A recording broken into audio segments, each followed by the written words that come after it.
불구속 재판의 원칙에 반하여 피의자들을 구속할 필요성 및 상당성에 관하여는 소명이 부족하다. 서울중앙지법 원정숙 영장전담 부장판사는 9일 오전 2시 1분 이재용 삼성전자 부회장 등 관계자 3명의 구속영장을 기각하며 원고지 한 장 분량의 짧은 설명을 내놓았습니다. 장장 15시간이 넘어간 구속 전 피의자 신문, 2만 쪽이 넘어가는 수사기록, 10시간이 넘는 검찰과 변호인의 공방 후 내린 결론이었습니다. 이제 삼성 경영권 부정승계 의혹을 둘러싼 법적 공방은 새로운 국면에 접어들었습니다. 쟁점은 제일모직과 삼성물산의 합병이 이 부회장의 경영권 승계를 위한 것이었음에도 이를 고의로 숨겼고 주가 조작, 불법행위 등 사기적 부정거래에 해당하는 것인가 하는 것입니다.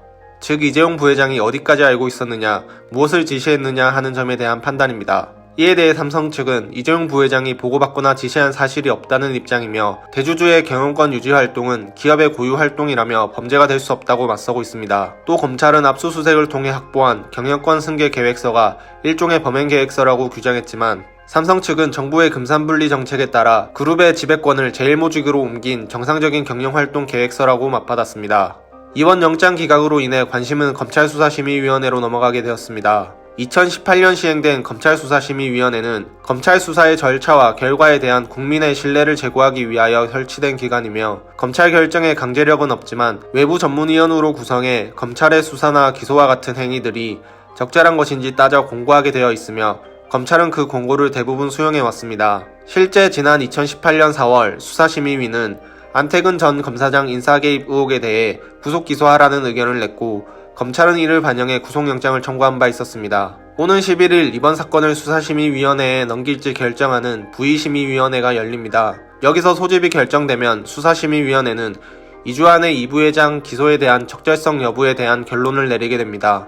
법조계는 수사심의위원회가 검찰의 구속영장 청구를 무시하기는 어려울 것이라는 분석이 나오고 있습니다. 한 부장검사 출신의 변호사는 검찰의 영장 청구로 인해 수사심의위의 길이 오히려 좁아졌다고 볼 수 있다며 수사심의위가 검찰의 의사와 반하는 선택을 하기 어려울 것으로 본다고 말하기도 했습니다. 반면 수사심의위가 법원의 구속영장 기각을 고리로 삼아 이 부회장의 수사가 무리했다는 의견을 낼 가능성도 배제할 수는 없습니다. 삼성그룹 측 변호인단이 구속영장 기각 후 범죄 혐의가 소명되지 않았다는 뜻이라고 강조한 것도 수사심의위를 의식한 행동이라고 분석됩니다. 2018년 말부터 이어진 검찰의 삼성그룹 수사, 그 끝은 어디로 향해 가고 있을까요?